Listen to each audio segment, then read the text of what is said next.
Hello bachcho, let's see the question here. Based on location in periodic table, which of the following would you expect to be acidic and which basic? A. CSOH, B. IOH, C. SROH whole twice, D. SeOH whole twice, E. FROH, F. BROH.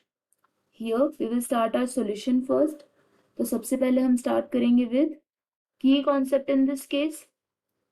So here, as we know, when we move along a period, तो उस case में क्या होता है? Acidic character increases, while if we move down a group, in that case, what happens? Basic character increases. Okay? और जैसा कि हम जानते हैं that if we move along a period, in that case, what we will get? We will get non-metals, whereas if we move down a group, in that case, we will get metals here.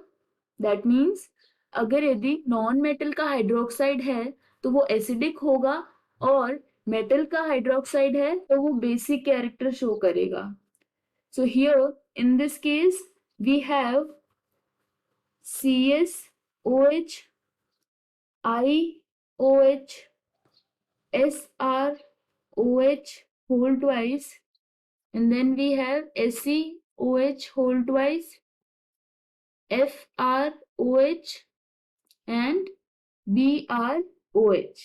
तो हम जानते हैं यहाँ पे CS that is caesium क्या होता है? Caesium metal है, सो मेटल का हाइड्रोक्साइड क्या होगा? Basic. Next we have IOH, iodine non metal है, सो नॉन मेटल का हाइड्रोक्साइड एसिडिक होता है. Next we have SROH whole twice, so strontium, as we know, it is a metal, so its hydroxide, it will be basic in nature. Next है SeOH whole twice. तो जैसा कि हम जानते हैं कि selenium this is a non metal, तो इसका हाइड्रोक्साइड एसिडिक हो जाएगा यहाँ पे. तो here next we have FROH that is francium. This is a metal, तो इसका हाइड्रोक्साइड क्या हो जाएगा? Basic. And next BROH. So as we know that bromine it is a non-metal, तो non-metal का hydroxide क्या होता है? Acidic in nature. Hence, according to the location in periodic table, acid and basic character are written for all of these compounds. I hope you understood the explanation. All the best.